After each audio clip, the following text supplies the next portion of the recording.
बिस्मिल्लाहिर्रहमानिर्रहीम। अस्सलाम वालेकुम रहमतुल्लाह। मैं अपने 150 साथियों के साथ उर्दन पहुंच चुका हूं और अल्हम्दुलिल्लाह 5-6 दिन इसराइल के बदनामी जमाना नेगेव डिजर्ट जेल के अंदर रहने के बाद हमें रिहाई मिल चुकी है।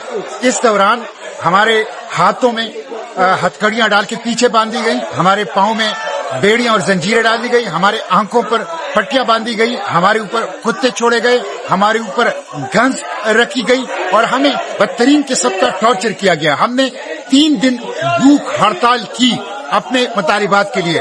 No access to air, no access to drinking water, no access to medication, no access to lawyer, किसी किस्म की चीज तक हमें रसाई नहीं थी। एक बदनामी जमाना जेल था, लेकिन अल्हम्दुलिल्लाह हम रिहा हो चुके हैं और फलस्तीन की आजादी की जिद्दोजहद जारी रहेगी। इस नाकाबंदी को हम तोड़ेंगे, बार बार इसके लिए जाएंगे, गज्जा को बचाने के लिए कोशिश करेंगे और जो जेनोसाइड के मुजरिम हैं उन मुजरिमों को कैफर किरदार तक पहुंचाएंगे इंशाअल्लाह। मुजाहिमत जारी रहेगी, अडियाला जेल से इसराइली जेलों तक फलस्तीन की आजादी की जिद्दोजहद जारी रहेगी और मुजाहिमत की जिद्दोजहद इंशाअल्लाह जारी रहेगी। जल्द आऊंगा पाकिस्तान और पूरी तफसील जो इस फ्लोटेला की है और इसराइली जेलों की है आपकी बताऊंगा, लेकिन अपनी इस जिद्दोजहद को अक्सा की आजादी, फलस्तीन की आजादी, गज्जा की आजादी तक जारी रखेंगे। इसराइल के खात्मे तक हमारी ये जिद्दोजहद इंशाअल्लाह जारी रहेगी। पाकिस्तान जिंदाबाद, फलस्तीन जिंदाबाद, पाक फलस्तीन दोस्ती